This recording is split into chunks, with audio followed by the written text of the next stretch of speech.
سوال کر چکے ہیں تو امتحان ہمارا، اے ارتفاع تیری عربت میں کچھ مرہم، اے خون تیری رگوں میں اب تک روا ہمارا۔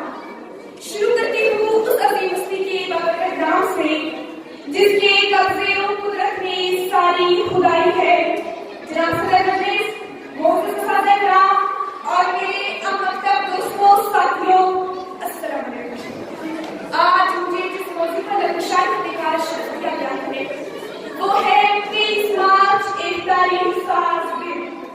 جناب صدر، آج کا دن ایک ایسی عظیم دن ہے، جی چاہتی ہے کہ اس موضوع پر اپنے لفظوں کو چوم چوم کر ادا کروں، کیونکہ بہت سے تاریخی ایام اس قدر باوقار اور دلفروز ہوتی ہے کہ ان کا تصور ہوتی ہی دلوں کو ذوق عمل عطا ہوتی ہے۔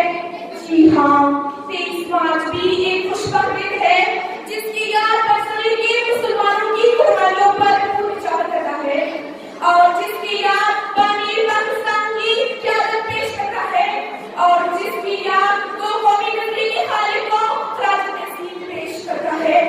جناب صدر، میں کچھ لمحوں کے لیے پیچھے مڑ دیتی ہوں۔ جب برصغیر میں ہندو اور مسلمان ایک ساتھ رہتے تھے، ہندوؤں کی اکثریت کی وجہ سے مسلمانوں کو الیاس سے نظر انداز کیا جاتا تھا۔ مسلمان بے بسی اور لاچاری میں ایک اچھا زندگی بسر کر رہے تھے۔ اسی بحثوں دور میں مسلمانوں نے غلامی کی زنجیروں کو توڑنے کے لیے ایجاد کی۔ سر کٹا لیا امیر کے نام، سر کٹا لیا امیر کے نام، تیرے اعزاز پر تیرے پیغام۔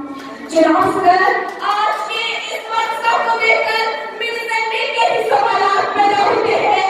کیا یہ وہی پاکستان ہے جس کے لیے مسلمان حاکم نے اپنی جان کا نذرانہ پیش کیا؟ کیا یہ وہی پاکستان ہے جس کا خواب جناح نے پال میں دیکھا؟ معذرت کے ساتھ جناب والا، آج کا پاکستان تو سکتا پاکستان ہے، آج کا پاکستان تو دوسروں کے ٹکڑوں میں بھرنے والا پاکستان ہے۔ جناب صدر،